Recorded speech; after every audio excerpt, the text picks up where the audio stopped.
morning, we're kicking off a week-long series called Mirror Mirror, taking an unblinking look at cosmetic surgery. Julie Chen has been investigating the newest trends in the field. Hi, Julie. Good morning again, Jane. You know, there was a time when many people thought plastic surgery consisted of nose jobs and facelifts, but the art of cosmetic surgery is changing. And today, many professionals believe the traditional facelift isn't necessarily the best way to look younger. When I was about 45, I had finished my cancer treatments, and I really started to hate the way my face looked. I looked in the mirror and I saw my mother. I just saw myself as a 55, 60-year-old woman. I didn't have that youthful, kind of fresh appearance that I used to have, and I was conscious of it. If you look at photos of Kathy Solomon taken a few years ago, you might not guess it's the same woman. Back then, she was recovering from breast cancer, and though the treatments were successful, she felt that the ordeal had left her looking older. I had developed kind of a double chin, and that was really because I had gained a lot of weight and kind of had gone through an early aging process.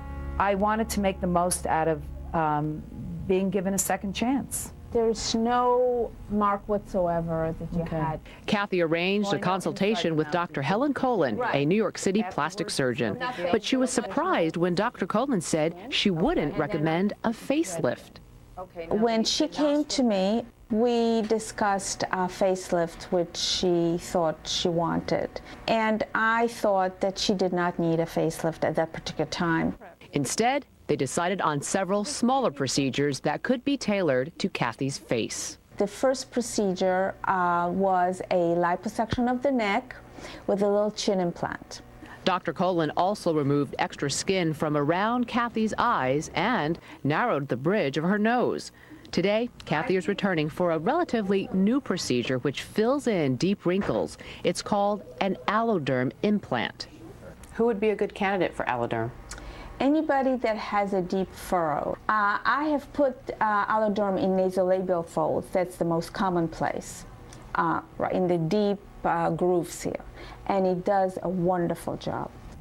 Dr. Colen begins by marking where the alloderm will be implanted. Then, after Kathy receives local anesthesia, small incisions are made on the inside of her mouth and nose.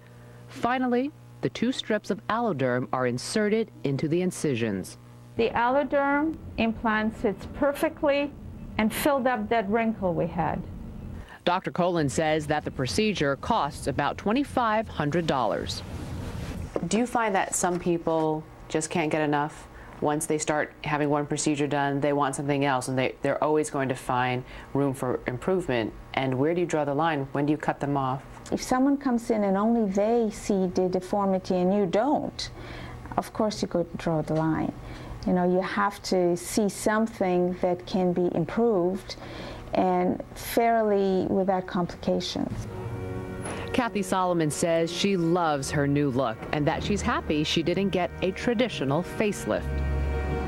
There's a way of doing small procedures, you know, one procedure at a time over a period of time where you can gradually improve your looks without having it be a major shock to people, and you have time to grow into it. I look in the mirror now and I see a youthful, attractive 50-year-old woman, and I'm happy with myself. Now, in case you're wondering what alloderm is made of, the truth is that it is highly processed human tissue taken from cadavers. What's the difference between alloderm and collagen? Collagen is a temporary fix because the body absorbs it within a few months, and this alloderm can, in many cases, be permanent. And tomorrow, we're going to